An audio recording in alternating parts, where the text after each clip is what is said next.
Nah, kalau memang alam semesta ini ada yang membuat, ada yang menciptakan gitu kan. Kemudian pertanyaan berikutnya adalah, kenapa harus Tuhan gitu? Apakah nggak ada yang lain? Apakah kita nggak mengatakan yang membuat ini jin, yang menciptakan ini setan gitu, yang menciptakan ini malaikat, kenapa harus Tuhan gitu loh? Ada yang bilang ini adalah sebuah ledakan besar, Big Bang gitu kan. Ini dari Big Bang, ini yang menciptakan Big Bang gitu kan. Ini yang menciptakan materi. Kenapa harus Tuhan? Kenapa tidak yang lain? Kenapa tidak materi? Kenapa tidak energi gitu kan? Kenapa tidak Big Bang? Kenapa tidak ledakan skala besar itu? Kenapa ada mereka itu? Big Bang pun tuh apa gitu loh. Big Bang itu kan ledakan besar. Nah, sebelum ledakan besar itu apa? Ada apa? Itu kan harus kita tanya gitu. Sebelum Big Bang itu ada apa? Apakah tiba-tiba ada Big Bang terus meledak gitu? Kan enggak. Pasti kan sebelum ada Big Bang, ada ledakan besar, pasti kan ada sesuatu sebelumnya tuh. Entah itu ada energi hitam gitu kan. Dark energi apa dan sebagainya. Nah, kenapa tidak energi yang menciptakan alam semesta? Kenapa harus Tuhan gitu? Kenapa harus Tuhan? Kenapa tidak makhluk yang lain gitu? Bismillahirrahmanirrahim. Assalamualaikum warahmatullahi wabarakatuh. Halo seluruh semua, kembali lagi bersama saya. Kali ini di buku Hal-hal yang membingungkan seputar Tuhan, halaman 49, kalau punya bukunya. Judulnya adalah Mengapa harus Tuhan yang menciptakan alam semesta ini?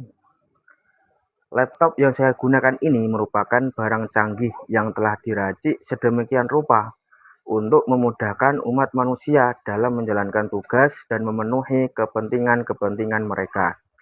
Dengan adanya laptop, kita bisa menyelesaikan pekerjaan berat dalam waktu yang sangat singkat.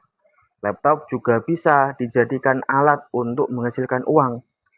Sekian banyak transaksi bisnis online yang dilakukan dengan menggunakan laptop. Sebagai penulis, laptop juga telah memudahkan saya untuk menuangkan dan merangkai gagasan daripada harus menggunakan tulisan tangan. Alhasil, banyak manusia yang dimudahkan urusannya dengan adanya laptop. Selama Anda memiliki nalar yang sehat, saya yakin kalau Anda akan sepakat dengan saya bahwa laptop ini pasti ada yang membuat. Tidak mungkin barang secanggih ini mendesain dirinya sendiri. Tapi siapa yang buat itu? Anda bisa menyebut apa saja dan nama siapa saja. Yang jelas, yang buat laptop ini sudah pasti orang yang cerdas, bukan orang bodoh. Yang buat laptop ini pasti paham teknologi, bukan hanya sekedar pintar membuat teka-teki. Kecanggihan laptop pastilah terlahir dari nalar yang canggih. Pesawat, motor, mobil, handphone, kapal laut, mesin cuci, AC, dan fasilitas-fasilitas lain yang telah memudahkan hidup kita pasti dilahirkan oleh orang-orang hebat yang punya kemampuan di atas rata-rata dalam bidang yang ditekuninya. Apa yang ingin Anda katakan dengan semua ini? Yang ingin saya katakan ialah kecanggihan sesuatu yang dibuat pasti menunjukkan kecerdasan sosok yang membuat. Kemantapan sesuatu yang tersusun pasti menunjukkan kehebatan sosok yang menyusun. Semakin canggih sesuatu, semakin kuatlah bukti bahwa yang membuat sesuatu itu pasti tidak kalah canggih dari sesuatu yang dia buat itu. Akal kita akan mengatakan begitu. Tidak mungkin desain yang rapi, canggih, megah, dan mewah dilahirkan oleh manusia bodoh yang miskin wawasan dan pengetahuan. Kalau terkait barang-barang canggih saja kita mengimani pembuatnya, lantas apa sulitnya bagi kita untuk percaya bahwa alam semesta yang terbentang sedemikian luas ini juga tidak muncul dengan sendirinya? Alam semesta ini pasti ada yang menyusun, mengatur, dan membuat. Tapi kenapa harus Tuhan? Kenapa harus Allah yang kita yakini sebagai pencipta alam semesta ini? Kenapa tidak setan, jin, roh jahat, atau apa saja selain Allah? Kenapa tidak materi misalnya? Kenapa tidak alam itu sendiri saja? Kenapa? Pertanyaan ini tak akan sulit dijawab selama Anda dan saya bersetuju dengan poin penting yang saya sebutkan tadi. Bahwa semakin canggih sesuatu yang dibuat, semakin teranglah petunjuk bahwa yang membuatnya pastilah sosok yang dahsyat dan hebat. Anda tidak mungkin menisbatkan penciptaan alam semesta yang terhambar luas seperti ini pada materi. yang tak mampu mendengar, melihat, dan berbicara, apalagi kepada dirinya sendiri. Untuk satu buah handphone saja Anda tidak mungkin mengatakan itu, apalagi dengan alam semesta beserta isinya. Handphone mendesain dirinya sendiri, baju dibuat oleh dirinya sendiri, jam tangan dirangkai oleh dirinya sendiri. Nalar yang sehat tidak mungkin mengamini itu.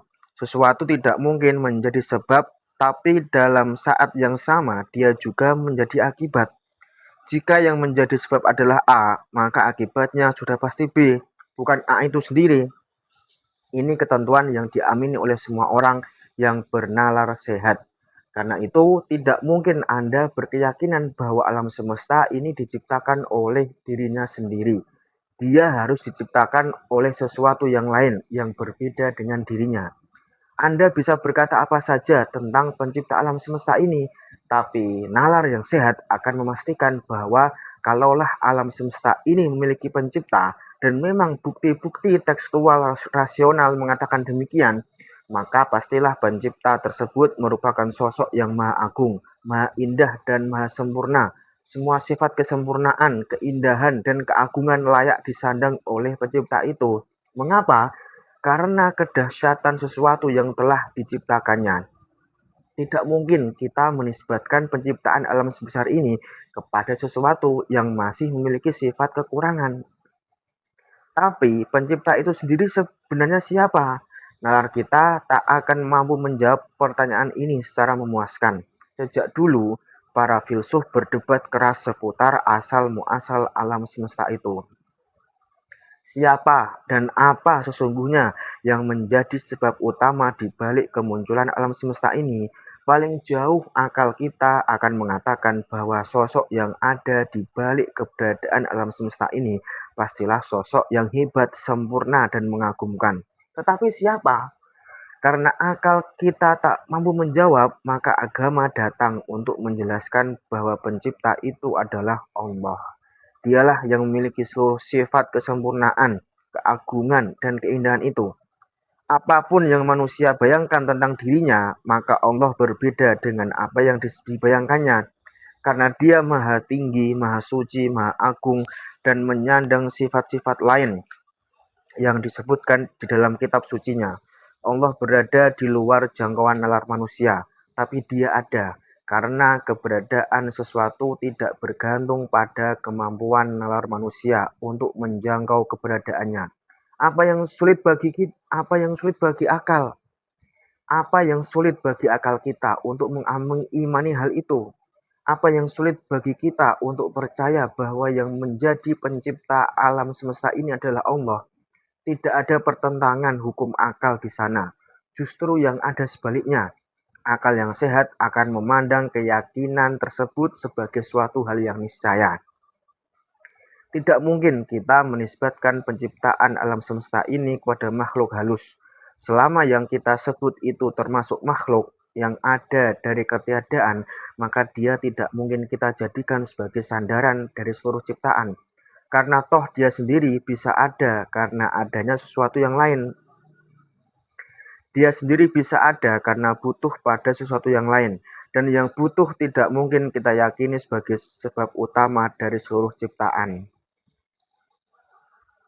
Satu-satunya yang layak untuk menjadi pencipta itu hanyalah Allah. Ya, memang dia tidak terlihat, tapi banyak hal di dunia ini yang tidak bisa terlihat tapi bisa memberikan dampak.